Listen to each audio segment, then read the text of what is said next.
Picture it. You've seen it 100 times, in films, in paintings, in the back of your own imagination. A timber hall glowing gold after dark, a fire roaring in the hearth, travellers crowding the benches, boots muddy, cheeks red with cold and cheap ale.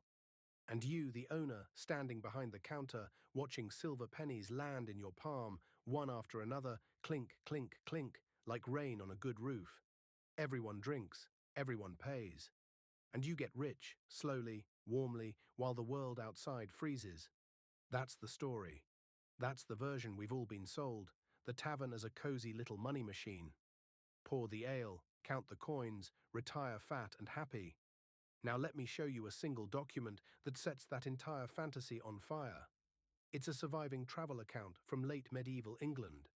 7 mounted travellers stop at an inn for the night. Simple enough. And here's what they paid. 2 pennies for their beds, all of them for the men, and 10 pennies for the horse feed. Read that again. The horses cost 5 times more to keep than the men did to sleep. The animals outspent their masters 5 to 1. And nobody in the romantic version ever tells you that, because it ruins the whole picture. The fire, the ale, the laughing travellers, that's the set dressing. The money was in the hay, the money was in the stable, the money was in the manger. And that's the first crack in the myth. Because if the horses are the real customers, then this was never a drinking establishment. It was something colder, sharper, and far more calculating. Somebody had to buy that hay. Somebody had to replace the linen that walked out the door. Somebody had to cover the ale that soured, pay the servants who stole, and find the rent when the road went quiet and the bed sat empty for a week straight. So today, we're not walking into the tavern. We're walking behind the counter, into the accounts, into the ledgers, into the arithmetic that the fireside stories never wanted you to see. Because when you follow the coins, and I mean actually follow them, in and out, penny by penny, you discover that owning a tavern in medieval England had almost nothing to do with charm, and everything to do with distance, debt, and desperation. Let's follow the money. First, they lied to you about the word itself. We call it a tavern. That's the word that survived, the word that made it into the movies. But it's the wrong word, and the wrongness matters. In late medieval England, a tavern in the narrow sense leaned toward wine, a place to drink imported vintage, nothing more. An alehouse could be a single room in someone's home, a woman brewing a batch and selling it over her own threshold. Small, local, barely a business at all. What you're actually imagining, the hall, the kitchens, the guest chambers, the stables, the fodder stores, the overnight beds, that was an inn. And an inn was not a pub. An inn was a machine. Records indicate it was, in one building, all of these things at once: a hotel, a restaurant, a stable yard, a warehouse, a meeting house, and, this is the part they really don't teach you, a credit desk. All wrapped around a single courtyard. You didn't walk into a cozy drinking room. You walked into a financial institution disguised as a place to sleep. And we have the receipts. Literally. Because there is one building whose paper trail survived almost intact, and it lets us do something historians rarely get to do: open the books of a 500-year-old business and read them line by line. It's called the Angel Inn at Andover, and it was built, starting in the middle of the 15th century, by Winchester College. Sit with that for a second. A college, an educational institution, the kind you'd expect to be filled with scholars and prayer and dusty manuscripts, was in the business of building and renting out a roadside inn for profit. That's your first follow-the-money moment. The people funding this operation weren't jolly innkeepers. They were a wealthy, land-owning institution that understood something very simple. A busy road is a river of cash, and if you build the right structure across it, you can tax everyone who passes. Because Winchester College kept records, contracts, spending accounts, an inventory, the rents, even the names of the men who ran the place, we can walk through that gateway today and see exactly what it was. And the scale tells you everything. Walk through the gate. The hall alone is about 30 feet by 20, wide enough that a loaded cart can roll straight through the entrance into a central yard. Along the sides run the stable ranges, and above the stables sit the guest chambers. Behind the public rooms, kitchens, parlors, cellars, ovens, latrines, mangers, racks, a hay barn. Reconstructions suggest around 16 chambers, with room for perhaps 50 or 60 people at once. This is not somebody's front room with a barrel in the corner. This is a transport business with beds bolted on upstairs. This is infrastructure. And here's the genius of it, the cruel, brilliant genius. The building was designed to turn every human need into a separate charge. Watch how it works. The gate brings in the cart. That's an arrival. The yard holds the horse, and a held horse is a fodder bill, ticking upward by the hour. The stable feeds the animal. The hall sells the food and the drink. Upstairs, the bed adds another fee on top of that. And the lockable rooms and cellars. Those turn a merchant's cargo into storage income. You pay to keep your cloth dry overnight. So a single traveler doesn't walk in as one customer. He walks in as 5 or 6 customers at once. You charge for his meal, his drink, his bed, his animal, his goods. And sometimes, when his cash runs short before his journey ends, you charge him for the credit that keeps him spending anyway. That is what the inn actually was. Not a place of hospitality. A place on the road where tired people, at nightfall, discovered they had far fewer choices than they'd had 6 hours earlier.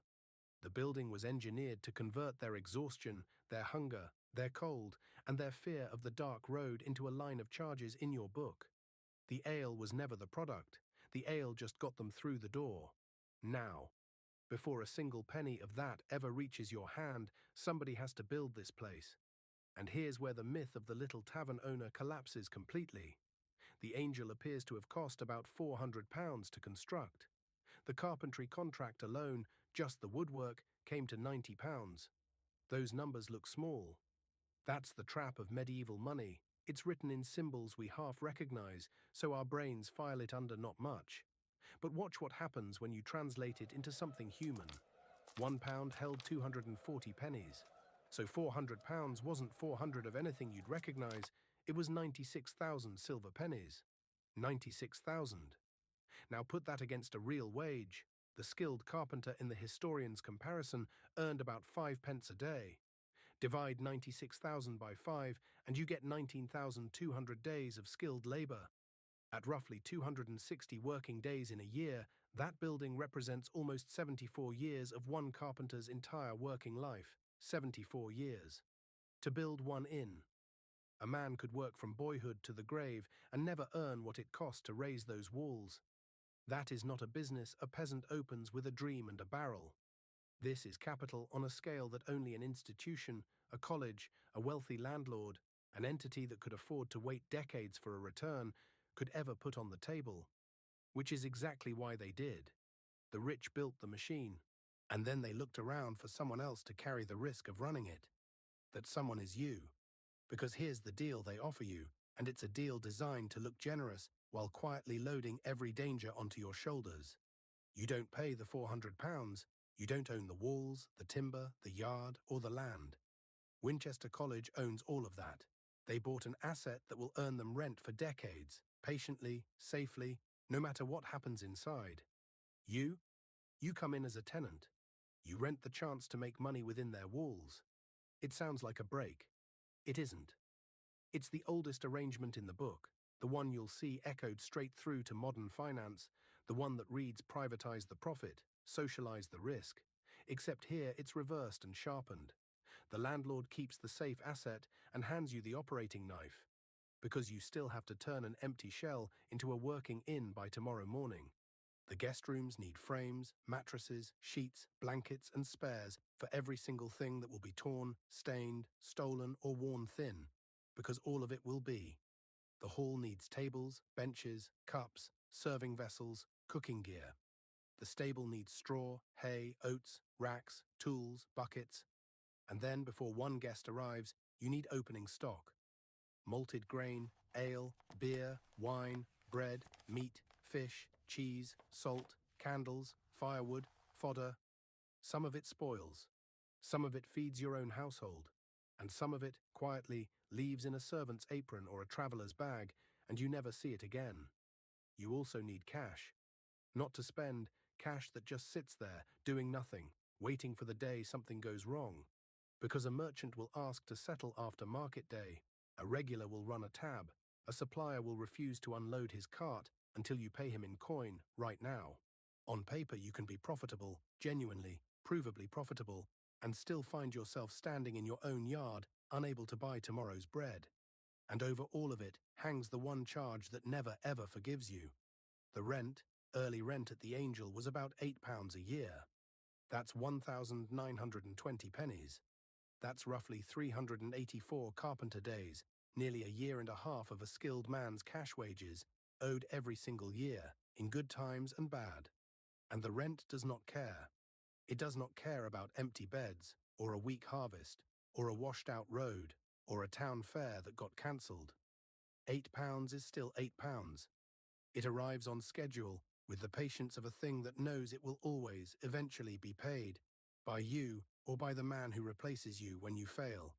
So this is the world we're stepping into. Not a warm little pub. A leveraged, high-risk transport and credit business built with institutional money, run on borrowed exposure, feeding off the misery of the road. The grand building belongs to the college. What you acquire is the obligation to keep it full, stocked, heated, staffed, and paid for, and to somehow, out of the narrow gap between that fixed rent and those dozens of tiny charges, pull a fortune. Some men did exactly that.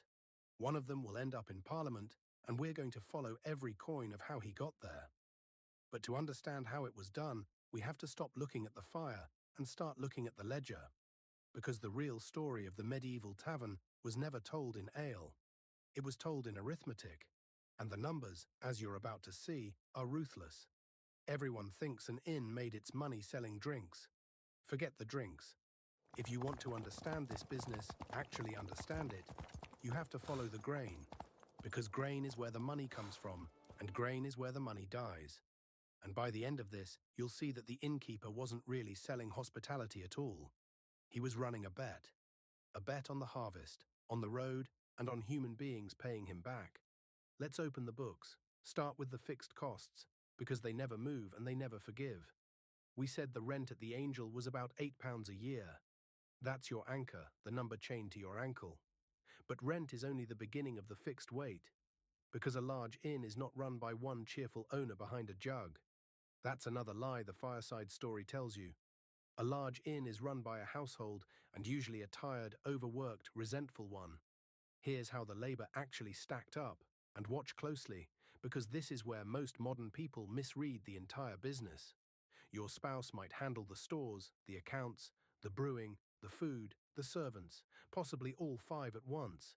Children and relatives fetch water, scrub rooms, carry dishes, and swarm the yard on market day.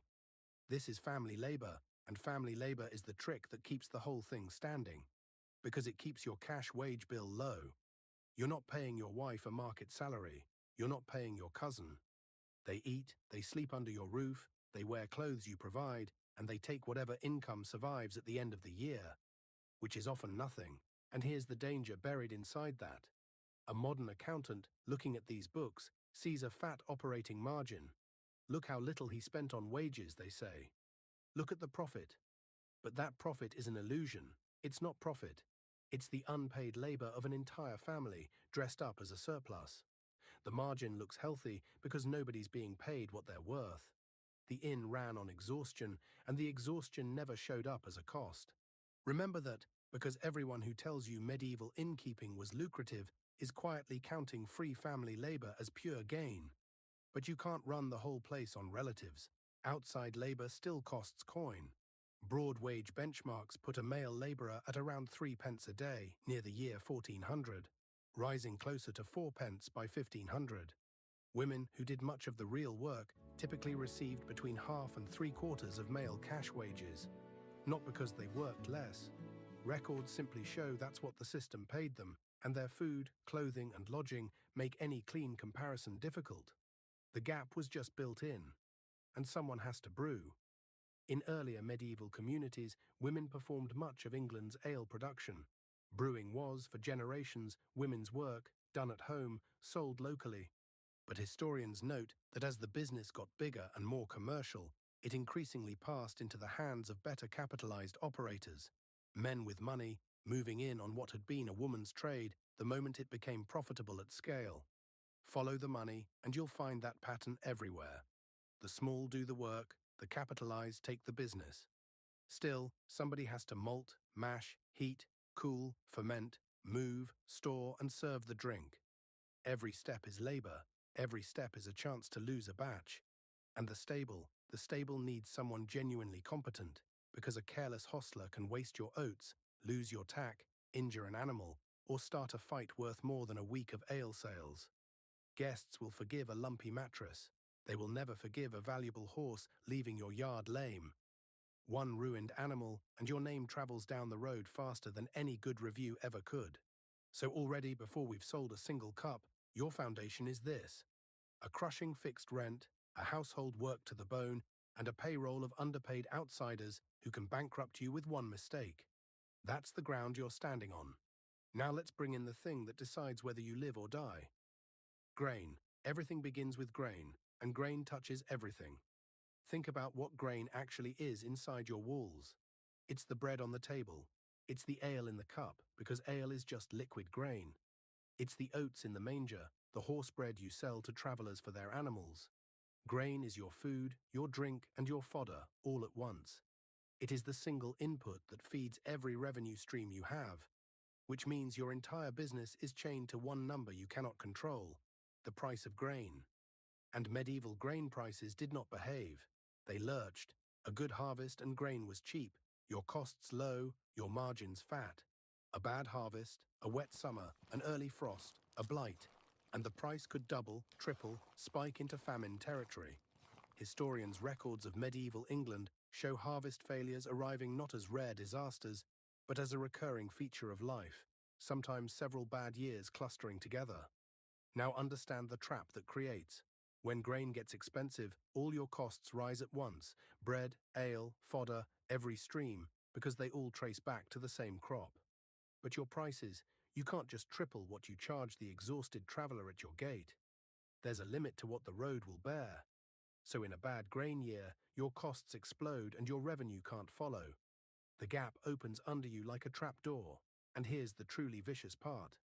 A bad grain year is also usually a bad traffic year. When harvests fail, fewer merchants travel, fewer officials ride, fewer deals get done, the roads go quiet. So the very year your costs spike is the same year your bed's empty. You get hit from both sides at once: costs up, custom down, while the rent, that patient £8, arrives on schedule, indifferent, hand out. That's the financial foundation nobody romanticizes. The innkeeper wasn't a jolly host. He was a man standing between two forces he couldn't command: the harvest and the road, praying they'd both be kind in the same 12 months. Now let's add the instrument that turned an inn from a business into something closer to a bank: credit. Remember that dead cash we talked about, the reserve just sitting in the chest? Here's why you need it. Because your customers, again and again, will not pay you today. A merchant arrives, does his business at market, and asks to settle after market day. A regular runs a tab through the season. A wool dealer needs a bed and fodder for 3 nights, but won't have coin until his cloth sells. And you, the innkeeper, have a choice every single time: refuse credit and lose the customer to the inn down the road that says yes, or extend it and become, whether you like it or not, a lender. This is the hidden third business inside the inn. Not lodging, not food, money lending. You are advancing goods and beds and fodder today against a promise of payment later. And a promise is not a penny. Some of those promises will be kept, some will be renegotiated, and some will simply never be paid at all. The traveler who dies on the road, the merchant who goes bust, the regular who slips into ruin, owing you 3 seasons of tabs. That last category has a name in the books: bad debt. And bad debt is not an occasional misfortune. It's a permanent, structural cost of doing business. Every year, some fraction of what you're owed quietly evaporates. On paper, you're rich. In the chest, the coins aren't there. This is exactly why you can be profitable and broke at the same time. Your wealth exists as promises written in a ledger, while your bills demand silver you don't have. The landlord never faces this. Winchester College can wait years for its rent to repay the construction cost. That's the luxury of owning the asset. But you cannot wait years for one guest to clear his tab. Your money has to keep circling. Out through barrels and bedding and fodder and wages and repairs and credit, then back into the cash chest before the next wave of bills hits the door. Break that circle for even a season, and you're finished. So the financial foundation of the medieval inn comes down to a single brutal tension.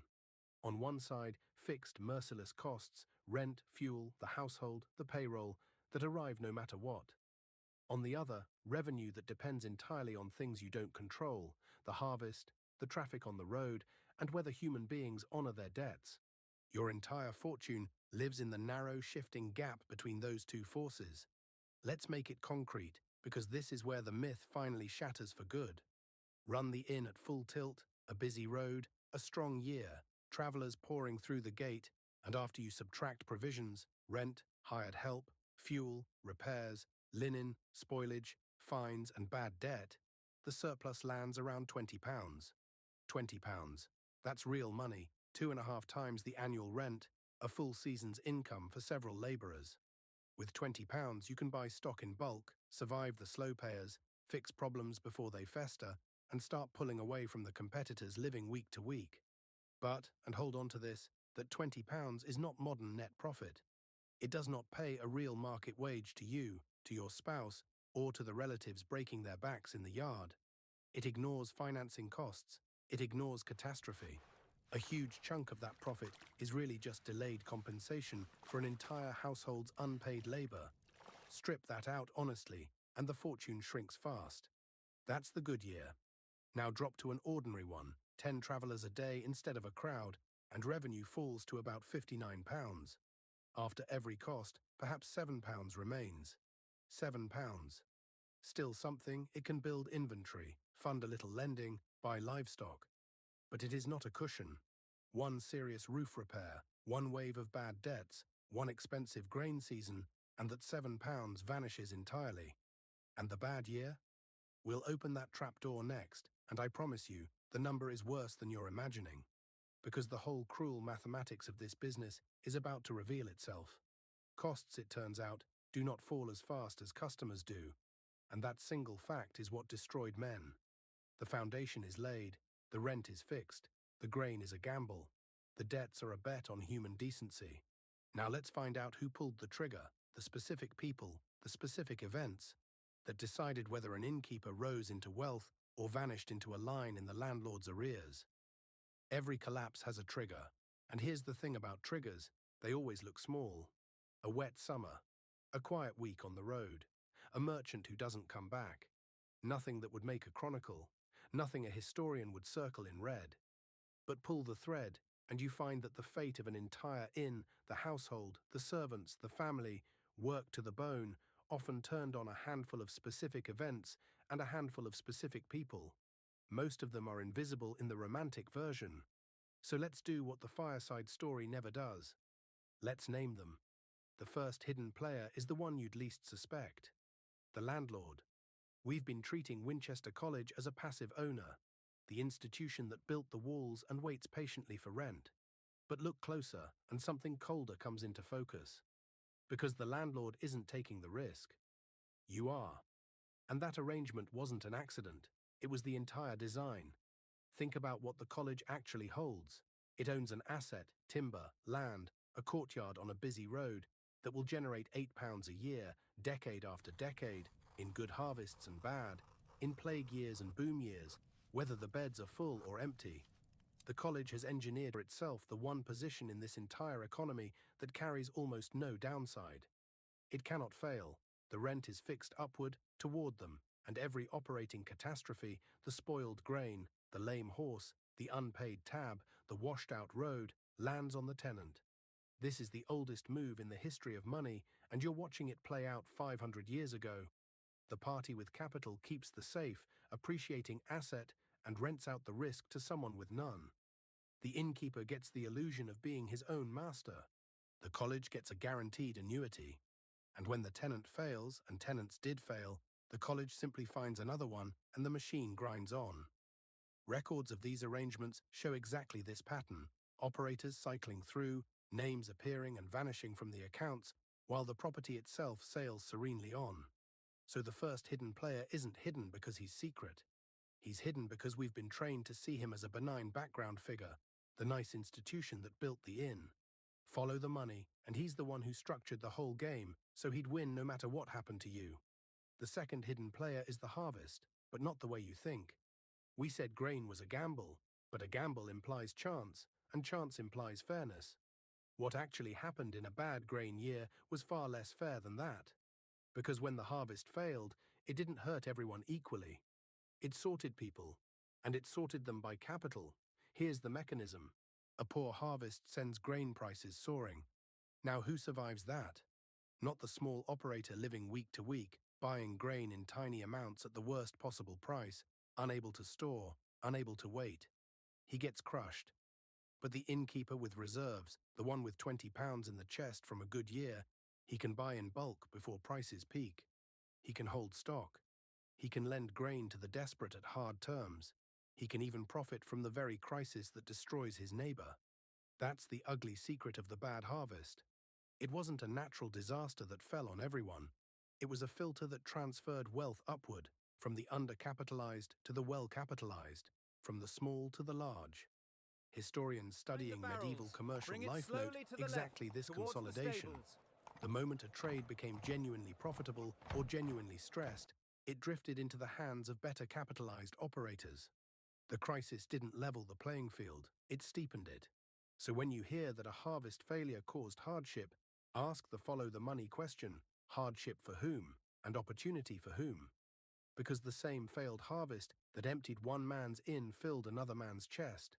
The trigger didn't just cause a crisis, it redistributed. And the people positioned to catch that redistribution were the ones who already had money. The third hidden player is the road itself. An inn does not create its own customers. It harvests them from the traffic passing by, and that traffic is set by forces the innkeeper cannot touch. A prosperous market town brings in traders, officials, livestock dealers, craftsmen, messengers, people moving between larger towns. Cut that flow, and the finest ale in England won't save you. And the flow could be cut a dozen ways, all of them outside your control. A rival market town rising nearby and pulling the trade. A change in a trade route. A war-disrupting movement. A washed-out or impassable road. A cancelled fair. A quiet season where nobody's buying wool. Any one of these could turn a thriving inn into an empty shell within a single year.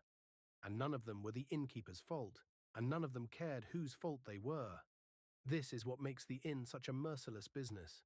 Its single most important asset, its location, the traffic on its road, is the one thing the operator has no power over whatsoever. You can brew perfect ale, keep spotless rooms, hire the best hostler in the county, and still be ruined because the road went quiet for reasons decided by kings, markets, and weather 100 miles away. The romantic version tells you the good innkeeper prospers through skill and warmth. The accounts tell you the good innkeeper prospers through location, and location is luck, or connections, or capital. But it is rarely virtue. Now let's do the math the fireside story runs from. The bad year. We had our good year at £20 surplus. Our ordinary year at 7. Now cut the traffic to 5 travellers a day and shorten the trading season. The kind of year a quiet road or a weak harvest produces. Revenue drops toward £25. And here's the trigger mechanism in its purest, cruelest form. When your customers fall, your costs do not fall to match. They decline much more slowly, and some don't decline at all. The rent. Still £8, unmoved, indifferent. You can't dismiss every worker, you still need someone to run the stable, tend the fire, watch the gate at night. The building still demands fuel and repairs, whether one guest arrives or 50. And spoilage and bad debt often get worse in a bad year, not better, because the people still travelling are more likely to be the desperate ones who can't pay. So revenue collapses toward £25, but costs slump only part way. And the result? A cash loss of around £13. Sit with that. One good year makes you £20. One bad year loses you 13. A single collapse erases almost everything 2 good years built. And a bad year isn't rare. It arrives with the harvest, with the road, with forces you never chose. A fall of roughly 2/3 in traffic doesn't just dent the business. It flips it, from a highly attractive operation into a business borrowing money to keep its own doors open. That's the trigger, not one dramatic event. A quiet convergence, a soft harvest, a slow road, a few debts gone bad, and the trapdoor opens. The rent keeps arriving, the fire still needs fuel, and the innkeeper, on paper a man of property, starts sliding toward the one destination the ledger's reserved for failures. A line in the landlord's arrears account. His name, preserved for 5 centuries, not as a success, but as money owed and never collected. And here, finally, is the human player who shows you the way out, the one who understood the game. His name was Richard Kingsmill, and he was an innkeeper at Basingstoke. And Kingsmill did something that separates the men who got rich from the men who merely got by. He understood that the inn itself was never the prize. The inn was the entry point. Watch what he actually did with it. He sold horse bread and oats, the fodder trade, the real money, the horses that outspent their masters 5-1. He dealt in cloth. He owned at least 200 sheep. He leased a manor. He didn't pour more drinks than his rivals. He used the inn as a platform, a place that gave him traffic, customers, information, and a constant stream of deals flowing through his gate every single day. And he converted every one of those advantages into something that didn't depend on tomorrow night's occupancy. And it worked. Records show Kingsmill rose to become town bailiff. In 1481, he received the town's highest goods assessment, meaning he was, by the tax rolls, the richest man in Basingstoke. He served as a justice of the peace, and he entered Parliament, an innkeeper, in Parliament, not because his ale was famous, but because he treated the inn as a machine for generating capital, and then moved that capital, relentlessly, into cloth, livestock, land, and public office. Assets that couldn't be emptied by a quiet road. Power that couldn't be erased by a bad harvest.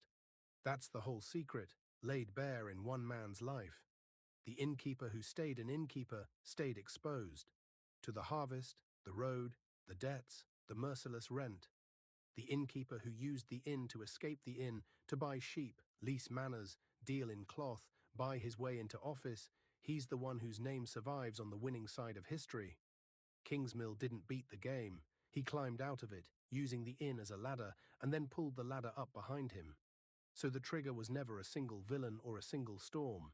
It was a system, a landlord who kept the safe asset, a harvest that sorted people by their capital, a road controlled by distant powers, all converging on one exposed operator standing between forces he couldn't command.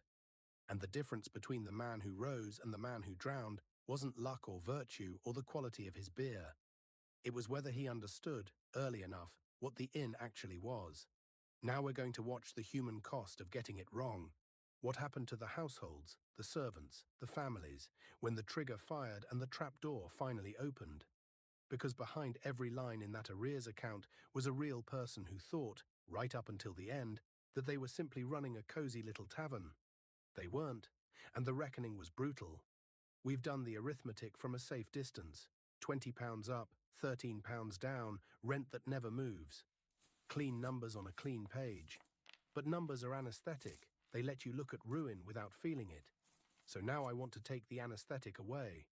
I want to walk you into the inn on the year it fails and show you what a £13 loss actually looks like when it's happening to real people who don't yet know they're doomed. Because behind every line in that arrears account was a household. And the collapse, when it came, didn't fall on the landlord, or the harvest, or the road. It fell on them. Start with the moment nobody sees coming, the moment you're profitable and broke at the same time. This is the cruelest thing the ledgers reveal, and it's worth understanding viscerally because it's how good people got destroyed while believing they were fine. Remember, an innkeeper's wealth lived largely as promises. Tabs, credit extended, merchants who'd settle after market day.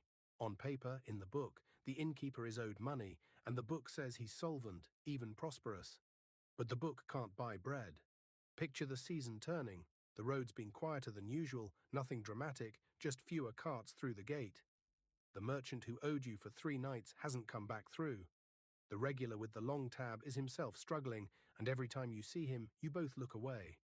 Meanwhile, the fishmonger won't unload his cart without coin in hand. The rent day is circled in your mind, and you go to the cash chest, the one that's supposed to hold your reserve, and there's less in it than there should be, because it's been quietly bleeding all season into fodder and wages and repairs, and the money that's supposed to flow back is sitting in other men's purses as promises. That's the moment. Not a dramatic bankruptcy. A quiet morning where a man of property discovers he cannot pay for tomorrow's bread. He's not poor, the ledger insists he's owed a fortune. But the coins aren't there, and the coins are all that anyone will take.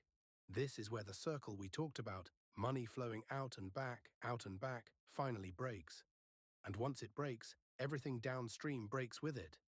Now watch the cost roll downhill, because it always rolls downhill. The first people to feel it aren't the owners, it's the servants. The hired labourer at 3 or 4 pence a day, the brewer, the hostler, the women earning half to 3/4 of a man's wage for doing the hardest work in the building. When the cash stops circling, they are the first line the innkeeper cuts. Because you can't dismiss the rent, and you can't dismiss the fire, so you dismiss the people. And here's what that meant in a world without any safety net beneath it. A servant let go from an inn in a bad year was let go into a bad economy. Because remember, the inn only fails when the road is quiet, and the road is only quiet when the whole region is struggling. So the moment the servant most needs another position is precisely the moment there are none. They walk out of the gate into the same failed harvest, the same dead road, the same regional hardship that emptied the inn in the first place. The cost didn't stop at the innkeeper. It was transmitted to the powerless, at the worst possible moment, with no cushion at all. Then it climbs back up to the family. The unpaid labour we talked about, the spouse running 5 jobs, the children hauling water, the relatives who worked for food and lodging and a share of a surplus that no longer exists. In a good year, their unpaid work looked like a healthy margin. In a bad year, it reveals its true nature. They were unpaid creditors of the business, and the business just defaulted on them. They worked a whole year. The year produced a loss. And so their entire year's labour, a wife's, a child's, a cousin's, simply vanished. Uncompensated. Gone. That's what a £13 loss means when you translate it out of accountancy and into human beings. It means an entire household worked 12 months for less than nothing. And still, the rent arrives. This is the part that should make you angry, and it's meant to, because it's the clearest picture of who this system was built to protect. The harvest failed, the road went quiet, the servants were dismissed into hardship, the family's year of labour evaporated, and on the appointed day, Winchester College's rent, that patient, indifferent £8, comes due exactly as it always does. It does not read the ledger. It does not care about the empty beds or the wet summer or the merchant who never came back. It is the one fixed point in a collapsing world, and it points in exactly one direction, away from the people doing the work and toward the institution that owns the walls. When the innkeeper can't pay it, the money doesn't disappear. It becomes a debt to the landlord, recorded, remembered, carried forward. His name gets written into the arrears account. And that account is not a neutral record. It's a receipt for the transfer of risk we talked about, finally coming due. The college structured the deal so that in the good years it collected its rent, and in the bad years it collected a claim on a broken man's future, or on the next tenant who'd take his place. Heads the landlord wins, tails the innkeeper loses. And the arrears account is simply where the losing coin gets recorded. Here is the reckoning, and it's the sentence that should haunt anyone who romanticizes this business. When the operators of the Angel and Inns like it failed, when the traffic fell and the debts went bad and the rent couldn't be met, many of them survive in the historical record only as a line in the landlord's arrears. Think about what that means. A person could pour years of their life into this, the sleepless nights, the market day chaos, the whole household's unpaid labor, the brewing and the accounting, and the endless management of guests arriving long after everyone else had gone to bed. And the only trace that they ever existed is an entry noting money they owed and never paid. Not a name on a monument, not a mention in a chronicle. A number in the red, in someone else's book, filed under what they failed to deliver. The landlord's asset outlived them, the building outlived them, and they became a debit. Compare that, hold it directly against the ending we saw for Richard Kingsmill. Kingsmill escaped into Parliament, into the manor, into the highest tax assessment in his town, because he used the inn as a ladder and climbed out before the trapdoor could open under him. And the anonymous failed operator? Same business, same building type, same road, same rules. He ends as an arrears line. The system produced both outcomes from the same starting point, and the difference between them is the entire lesson of this story.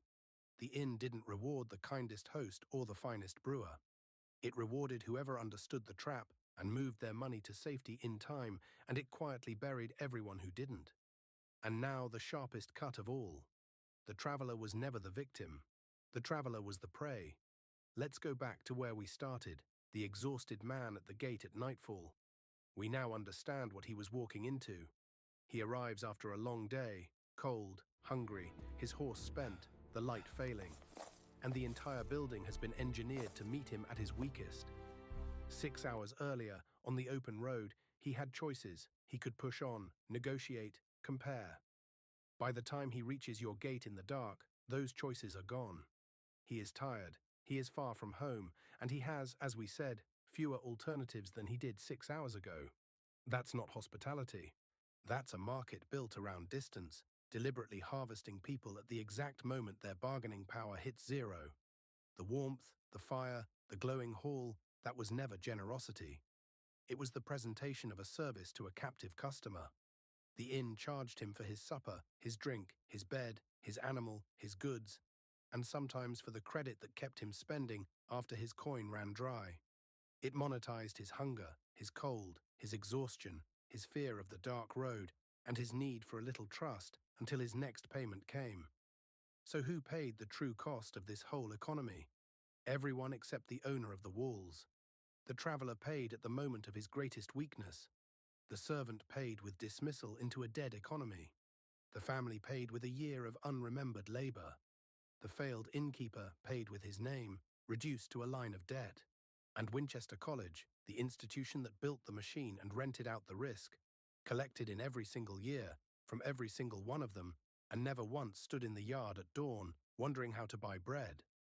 That's the cost. Not an abstraction. A cold hall, a dismissed brewer, a wife's vanished year, a captive traveler charged for his own exhaustion, and a man's entire life compressed into red ink in a college ledger. But here's what should trouble you most. If all of this is true, if the accounts show so clearly that the inn was a risk transfer machine dressed up as a warm little tavern, then why do we still believe the cozy version? Why does the fireside myth survive 500 years later while the ledgers gather dust? That's not an accident either. And now we're going to follow that money too and find out exactly who benefits from you believing the medieval tavern was a place of charm, when the documents say it was a place of extraction.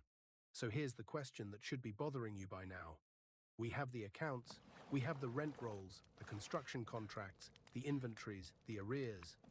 We have Kingsmill's rise documented and the failed operator's ruin recorded in red ink.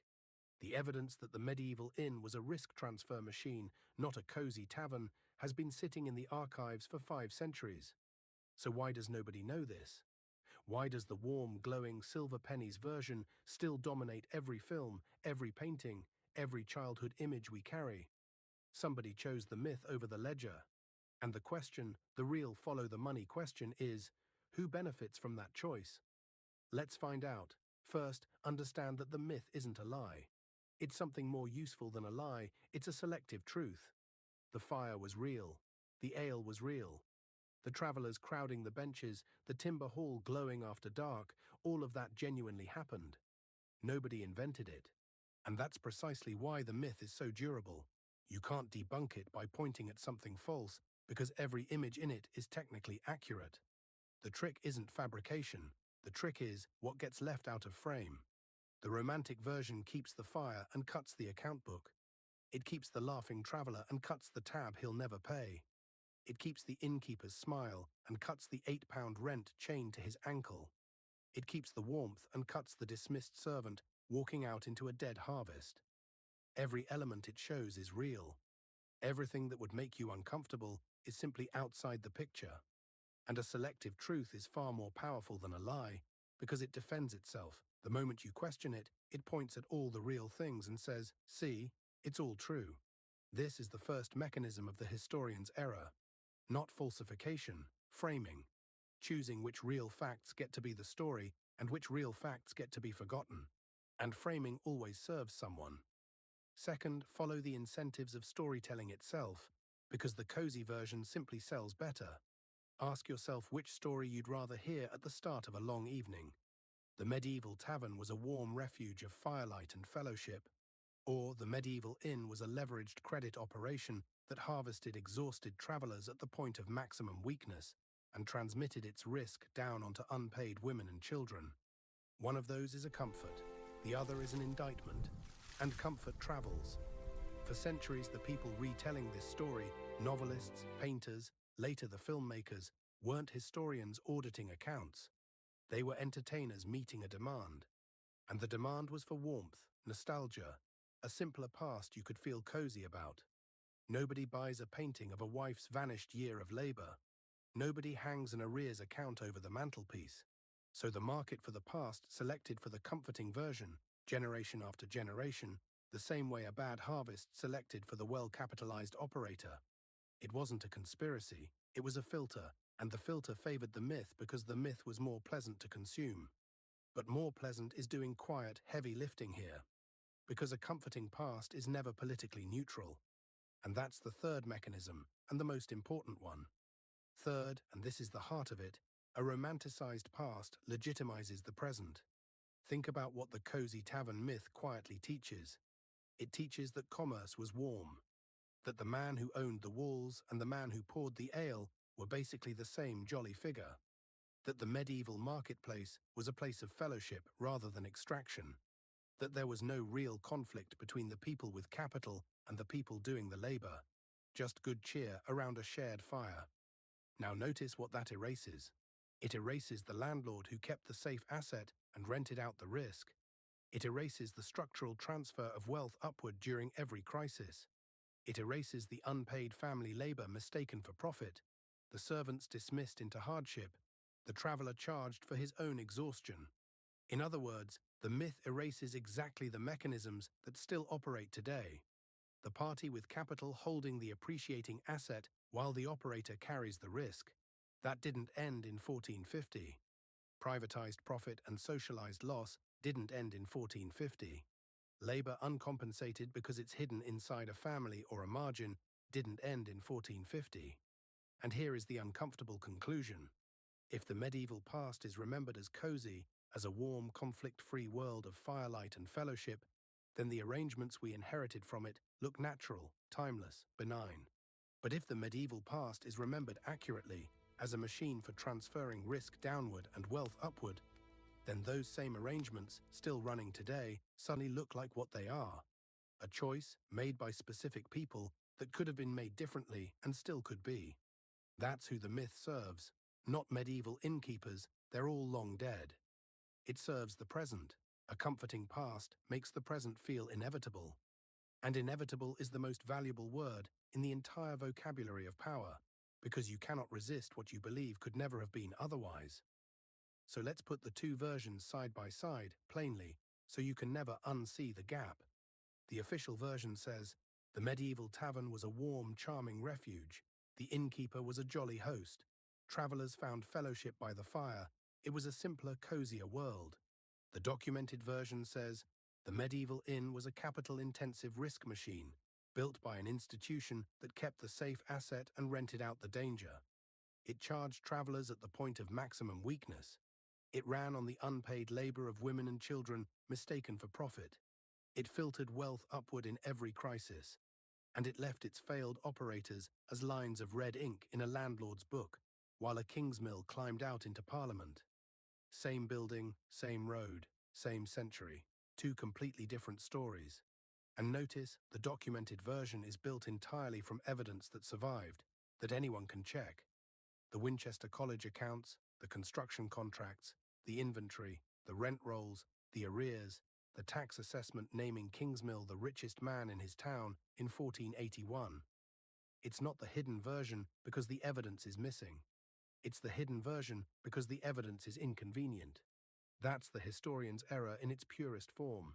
Not that they got the facts wrong, that the culture chose which facts to remember, and chose the ones that made the present feel comfortable and the past feel simple.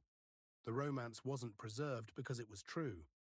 It was preserved because it was useful, and it's still being preserved right now every time the cozy tavern shows up on a screen and the account book stays in the archive. And this is why it matters that we did the arithmetic ourselves. Because the myth doesn't survive by winning arguments. It survives by never being challenged with numbers. It survives on vibes, firelight, nostalgia, the warm feeling of a simpler time. And vibes evaporate the moment you put a rent roll next to them. 7 mounted travellers pay 2 pence for their beds and 10 pence for their horses' feed, and the entire romantic frame cracks, because now you're forced to ask who was the real customer, and the answer is not the smiling human by the fire. It's the animal in the stable and the cargo in the locked cellar. The moment you follow one real coin, the whole cozy picture stops being able to defend itself. That's the power the myth fears most. Not outrage. Outrage it can absorb, because outrage is just another feeling. It fears specificity. It fears the £8. It fears the £13 loss. It fears the name Kingsmill and the year 1481 and the arrears account, because those are things you can check, and once you've checked them, the vibe can never fully close over the wound again. You've seen behind the counter now, and you can't unsee the ledger. Which brings us to the most important question of all, the one this entire investigation has been building toward. Because if the cozy tavern myth exists to make an unfair arrangement feel natural and inevitable, and if that same arrangement, capital holding the safe asset while labor carries the risk, wealth filtering upward in every crisis, losses socialized and gains privatized, is still running today, then the medieval inn was never really a story about the past at all. It was a diagram of the present. And now I'm going to show you exactly where you can see the same machine operating right now in the world outside your window. You've been patient with me. You've followed the coins in and out of a building that's been dust for centuries, and you might be thinking, fascinating, but it's history. A closed book.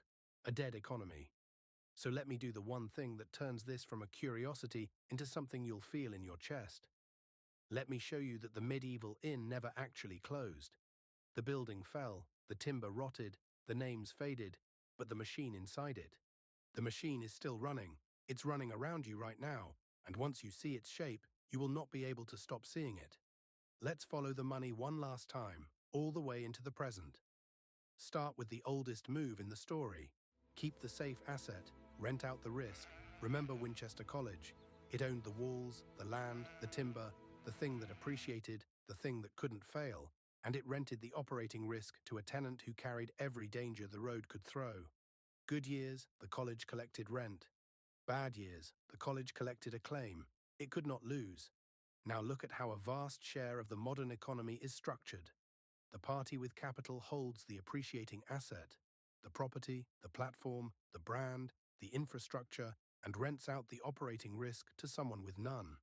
The franchise owner who signs a lease and a brand agreement and discovers that the corporation keeps the safe, appreciating asset while he carries the staffing, the spoilage, the slow seasons, the bad debt.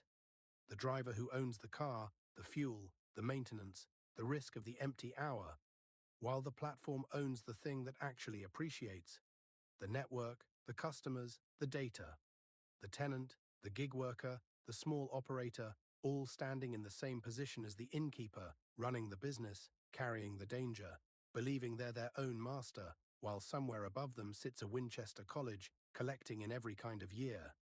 The name's changed. The structure is identical. Historians would call it path dependence. You can just call it the same trick. Now the second mechanism, the crisis that filters wealth upward. We saw it in the bad harvest. Grain spikes, and it doesn't hurt everyone equally. It sorts people by capital. The undercapitalized operator, buying small at the worst price, unable to store or wait, gets crushed. The one with reserves buys in bulk, holds stock, lends to the desperate, and comes out of the crisis richer than he went in. The disaster wasn't a leveler. It was a wealth pump, moving money from the small to the large. Watch any modern crisis and ask the same question we asked before. Hardship for whom? Opportunity for whom? A financial shock arrives, and the leveraged small player is wiped out, while the party with cash reserves buys the distressed asset at the bottom. A downturn hits, and the businesses without a cushion close their doors, while the well-capitalized competitor absorbs their market share. The pattern medieval records show so plainly that a trade drifts into the hands of better capitalized operators the moment it's stressed is not a medieval quirk. It's a permanent feature of how capital behaves under pressure. Crises don't destroy wealth so much as relocate it upward toward whoever was liquid enough to buy when everyone else was forced to sell. The failed harvest and the financial crash are the same event wearing different clothes. Third, the profit that's really just hidden, unpaid labor. This one is the quietest and maybe the most important, because it's the one most likely to be operating inside your own life right now. Remember the trap. The modern accountant looks at the inn's books, sees a low-wage bill and a healthy margin, and calls it profit, when in truth a huge share of that profit was the unpaid labor of an entire family dressed up as a surplus. The wife running 5 jobs, the children hauling water, the cousin working for food and lodging. The margin looked fat because the exhaustion never showed up as a cost. That accounting sleight of hand never went away. Every time work is reclassified so it doesn't count as a cost, the labor folded into a family business, the hours that are somehow part of the role, the effort that produces value but generates no wage, you're watching the same illusion. Wealth that looks like efficiency but is actually just someone's uncompensated time, quietly transferred to the ledger of whoever owns the walls. The medieval inn didn't invent this, but it shows you the mechanism with unusual clarity, because the family was right there in the yard, and their vanished year is right there in the arithmetic, a loss that landed on the powerless and never appeared as a line item anywhere. And fourth, the sharpest one, the captive customer at the point of maximum weakness. The traveller at the gate at nightfall, cold, spent, far from home, his choices gone, charged for his supper and his bed, and his exhaustion and his fear of the dark road. A market built deliberately around the moment his bargaining power hit zero. The inn didn't sell hospitality, it sold relief from a distress it was positioned to exploit. Ask where you meet that structure today, anywhere a customer is captured at their weakest and charged accordingly. The emergency you can't shop around for, the essential service with no real alternative, the fee that appears precisely when you have no power to refuse it. The whole art of the medieval inn, find people when their options have collapsed and price the relief, is not a lost art. It's one of the most refined arts in the modern economy. Every time you've paid far too much for something because you had no choice, at that moment, in that place, you've stood at the medieval gate, and someone, somewhere, held the walls. So here's the lesson, and it's the reason any of this matters. The comforting story tells you history is a series of inevitabilities, that things simply were the way they were, that the powerful rose because they had to, that the weak fell because that's how it goes. But the accounts tell you something completely different. The inn's outcomes weren't fated.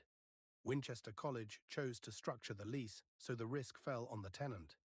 The crisis sorted people because of choices about who held capital. Kingsmill chose to move his surplus into land and sheep and office and climb out, while another man, with the same building and the same road, did not and became a line of red ink. History is not a predetermined path. It's a chain of specific decisions made by a narrow circle of people who could have decided otherwise. And that is the single most dangerous idea to the people who benefit from the way things are. Because if the past was a choice, then the present is a choice too. The risk transfer, the wealth pump, the hidden labor, the captive customer, none of it is a law of nature. All of it is a decision, made and remade, that could be unmade. The cozy tavern myth exists to hide that from you. It wants the past to feel warm and settled and inevitable, so the machine we inherited feels warm and settled and inevitable too. But you've seen behind the counter now, you've read the ledger, and you know what the fire was really for. The ale got the traveller through the door.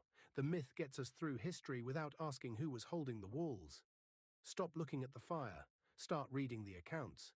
Because the moment enough people can see the machine stops being inevitable and starts, for the first time, being something we get to decide about. Comment below.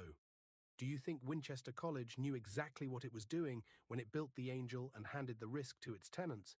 Or was it just following the logic of the system the way every landlord did? Type yes if you think they knew, or no if you think they were just a product of their time. I read every one. Send this to one person who still believes the medieval tavern was a cozy little firelit refuge. It might change not just how they see the past, but how they see the risk transfer, the captive customer, and the invisible labor running the world right now. And next week, the trail gets colder and sharper. I'll show you a surviving 15th century estate account, an actual line in an actual ledger, where a landlord recorded a tenant's arrears in the same season a bad harvest was tearing the countryside apart. Proof in their own hand that they watched the operator drown and simply entered the number. They knew the machine was crushing people, they wrote it down, and they did nothing but collect. Follow the money. It always leaves a record.